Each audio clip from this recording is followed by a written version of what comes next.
आदरणीय पंकजाताई गायकवाड आणि त्यांची संपूर्ण टीम, त्याचप्रमाणे गवई सरांचे नातेवाईक, आप्तेष्ट आणि उपस्थित सर्व उपासक आणि उपासिका यांना माझं क्रांतिकारी जय भीम. भंतेजींच्या शब्दामध्ये, बऱ्याच वाणीमध्ये त्यांचं जे वाणी मंत्रमुग्ध आम्हाला केलं की लहान लहान कथेच्या माध्यमातून त्यांनी समाजामध्ये कसं वागावं, समाज काय की पंथशिलाचं आचरण कसं करावं, की ज्या चोराला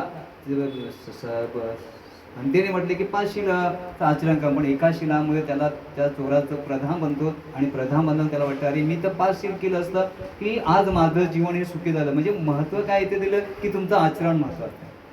आचरण महत्त्वाचं, तुम्ही काय बोलता यापेक्षा तुमचं आचरण काय महत्त्वाचं. मी इथे काय बोलून गेलो पण माझं जर आचरण चुकीचं असेल तर त्या ठिकाणी योग्य नाही. आणि आता ताईने की भगवान तथागताने जी पराभव सांगितले, 12 पराभव सांगितले आणि त्या पराभवामध्ये त्यांनी पराभवाची कारणं काय की माणसानं का तुमच्या वाटेला पराभव येतं. आई वडिलांची सेवा न केल्यामुळे तुमच्या वाटेला पराभव आलं.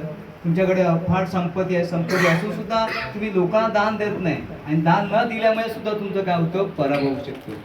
आणि अशा प्रकारे आज खऱ्या अर्थानं ही श्रावण पौर्णिमा आणि श्रावण पौर्णिमेचे जे महत्त्व सांगितले, 3 घटना घडल्या या पौर्णिमेला. आणि चैत्र पौर्णिमेपासून ते फाल्गुन पौर्णिमेचा आपण उच्चार केला की या प्रत्येक पौर्णिमेमध्ये बुद्धांच्या जीवनामध्ये काही ना काही घटना घडलेली आहे. आता पहिली घटना आदरणीय भंतेजीने सांगितलं, दुसरी सांगितली की ज्या अंगुलीमालासारखा जो अतिशय क्रूर होता, की जो अहिंसक होता आणि अहिंसकाचा हिंसक केला आणि त्याला बुद्धाने काय केलं, पुन्हा अहिंसक केलं, की ज्यांनी 999 लोकांना ठार मारली आणि शेवटी 1000वा मारणा होता तेव्हा बुद्धाने त्याला संघामध्ये सामील केलं आपल्या उपदेशानं, आपल्या वाणीनं.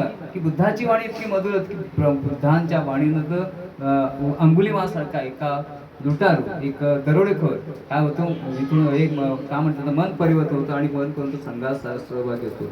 त्यानंतर दुसरं भंतेजीने सांगितले की दुसरी जी पहिली जी संगती भरली इसवी सन पूर्व 483 मध्ये बुद्धांच्या महापरिनिर्वाणानंतर 4थ्या आहे. आणि यामध्ये महाकाश्यप जे होते, हे महाकाश्यप त्याचे अध्यक्ष होते. त्यामध्ये 84,000 गाथेचं काय केलं, सांगायन केलं गेलं. संगती म्हटली की जसं आता आपण काय करतात धम्मपरिषद, त्यावेळी संगती म्हणजेच काय की ह्या ज्या गाथा आहे ह्या गाथा बोलल्या जातात, गायल्या जातात.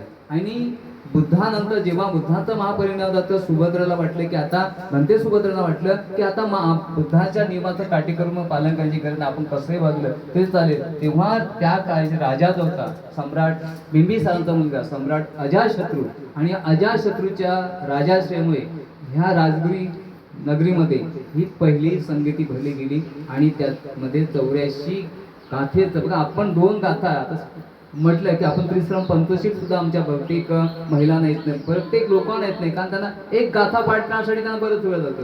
पण त्यावेळी मुख्यतः 84,000 गाथा बोलल्या गेल्या.